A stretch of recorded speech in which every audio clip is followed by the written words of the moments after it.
So the idea of Canada joining the EU isn't some sort of new thing, but obviously in past months, year or so, even ever since Trump made the comments about the 51st state, it's become a much hotter conversation. And this article here uh, says Donald Trump has set his sights on three targets: Venezuela, Greenland, and Canada, the United States' northern neighbor, separated from it by both the world's longest border and by its social democratic values. What? Social democrat? What do these people think America is exactly? Like, do they just go on Blue Sky or Reddit or whatever and legitimately believe all of the things these crazy people say? Like, they've made it out as if the USA has some sort of extreme crazy cult or something, like we're just sacrificing people to Satan or something. Oh, but not Canada's great with their social democratic values. Nothing bad ever happens in Canada. I mean, I've heard plenty of stories of bad things happening in Canada. It says the American president has invited Canada to become the country's 51st state. Oh, sorry, it says his country's 51st state. I guess they've worded it as a possessive there, as a further insult. An idea that has infuriated most of Canada's 40 million citizens. I don't know if that's infuriated most of them. Most of them probably don't care because they don't expect it to ever happen. And then it says, this is like the part that really got me. Does he realize, Trump, does he realize that the Canadian national identity was not constructed in imitation of, but rather in opposition to the US model? What does that even mean? What does the Canadian national identity even mean? Is that supposed to mean social democratic values? There's plenty of that going on in the USA. What is this sentence even supposed to mean? It sounds like they're trying to be antagonistic, hostile even towards the USA. And I don't even understand the purpose of why they're saying it. Canada has been impacted deeply by the USA, by their social, by Hollywood, by media, everything. The USA has deeply affected most countries in the world, not to mention Canada, where you have lots of people who speak English, and, well, the longest border in the world is connected directly to it. So, of course, the USA affected Canada a lot. And then it says that they've tried to the USA's tried to undermine Canada, trying to destabilize them with covert operations. They've revealed that the U.S. State Department officials have held several meetings with members of Alberta Prosperity Project. Now, first of all, I saw random YouTubers talking about this months and months ago. So the idea that this is some clandestine thing that no one knows anything about is absurd. And this Alberta Prosperity Project they paint as a far-right group advocating for the independence of Alberta, a deeply conservative province in Western Canada. I don't know why they've bothered to say a far-right group and deeply conservative at the same time, but this immediately reminded me of a very annoying meme that we see all the time on the internet, especially on Reddit, where the land doesn't vote meme. So I decided to look up Canada's population statistics here, and this one here is Alberta. Just that red one there. That's Alberta. Okay, a lot of people there. Obviously, the area around the Great Lakes is got a lot of people. It's very close to like New York and DC and all that as well. But yes, this area, it's a lot of oil and stuff going on there. I think lot of people there. Well, they say land doesn't vote all the time, right? It's all the time you see this crap. Land doesn't vote. Land doesn't vote. Land doesn't vote. People do. All over the place you see it. And they say that. They say land doesn't vote. People do. In a response to this, a tweet that Trump made back in 2016, I think, which was clearly supposed to show like an overwhelming Republican presence in the USA, to show that like clearly the Democrats are outnumbered. But then it was recontextualized by whoever made the animated map, Karim. I'm not even going to attempt the last name, Karim, whatever. I think he's a Belgian man, and he got angry at it, and he recontextualized it as this blob thing. And then for 6 years, Democrats have been reposting this constantly. So you can see here that it's just a constant spam of it over the course of 6 years. And the reason they're doing this, now Trump did it as propaganda to begin with, but he was doing it as propaganda to say, like, look, Republicans, we've got power, vote for me, blah blah blah. Democrats are doing it to say that Republicans aren't even human. They're saying land doesn't vote. So they're saying that Republicans aren't even real people.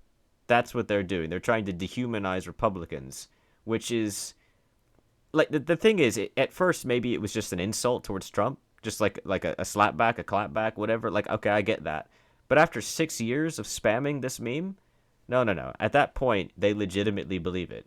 They legitimately believe that no one lives in Wisconsin because that's not a blue state. If you don't live in a blue state, you're not a real person and you don't deserve to live in America. And that made me think, hang on, isn't there a lot of indigenous in Canada?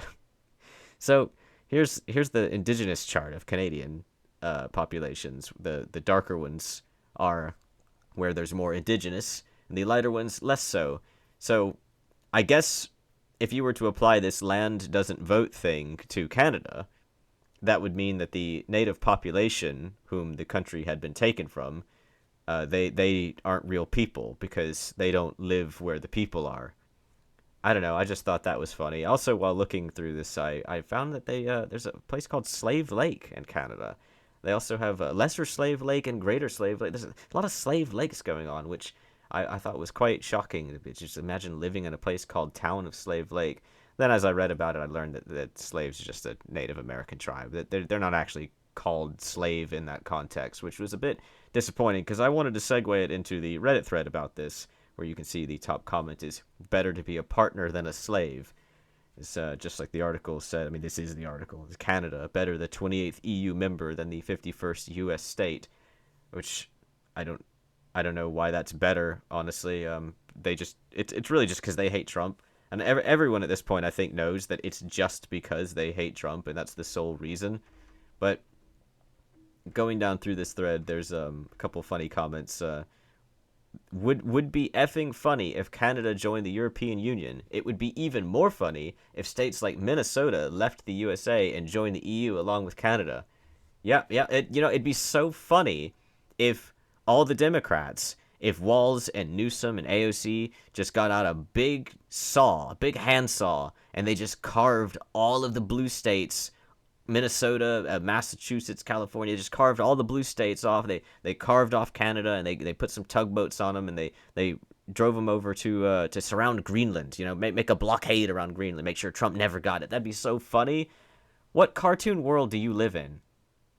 Jesus Christ. Yeah, Minnesota's going to leave the USA and join the EU. And the response, look at this response. Why would we want to destabilize our country, presumably Canada, by adding a US state? From an American viewpoint, Minnesotans might have some similarities with Canadians, but the differences remain huge. Oh man, my sweet, silly Canadian goose. Hyper-Democrats, the ones who are on here on Reddit, they aren't Americans. They hate America.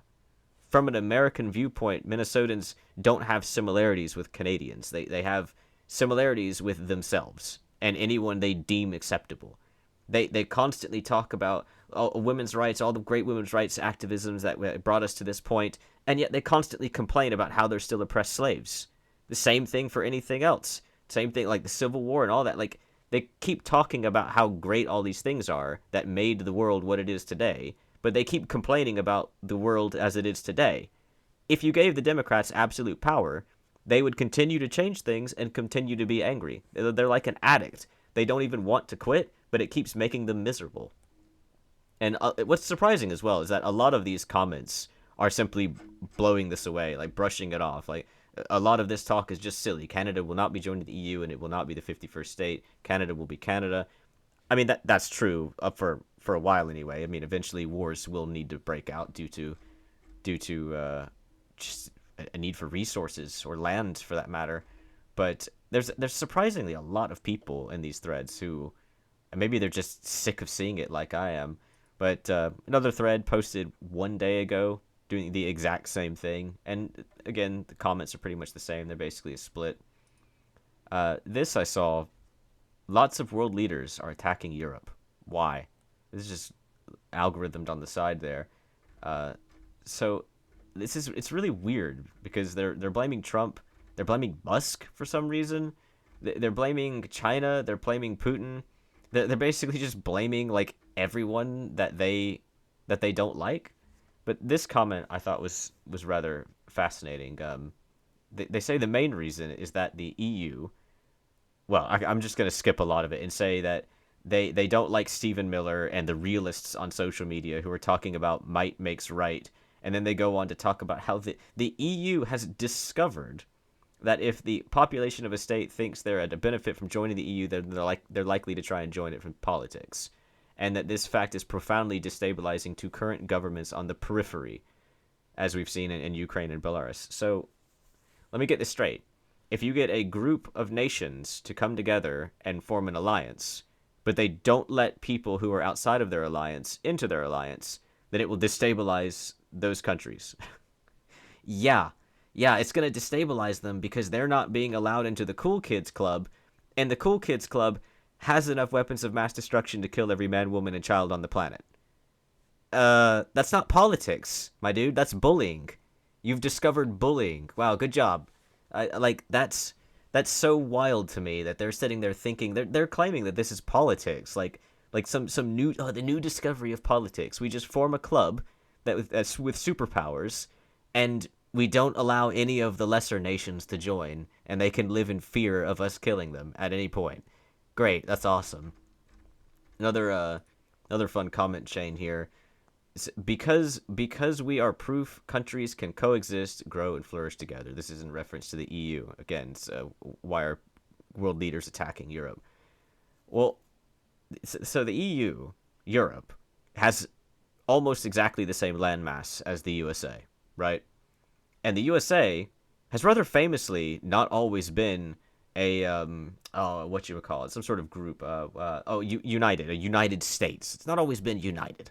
They've been at war, and there was a time before states even existed, right? So they came together and they formed a single country. Europe never did that.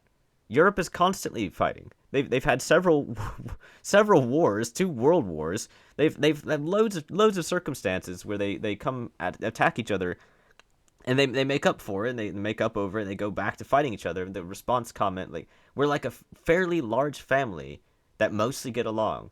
Here's a challenge. Get a family of 27 people to agree on a single topic. Just try it. Watch what happens. And yet the EU does it. Oh, really? Do they? I guess we're just going to ignore like Napoleon and Hitler and the God, all the like the privateer raids from. I mean, why even mention all? Like I don't even know all of them. There's so many conflicts that Europe has had with itself, and you're going to sit here and say that's just unbelievable to say that. What is the mentality there? That like because Germany was never wiped off the map, that they must have somehow found a way to work through their problems?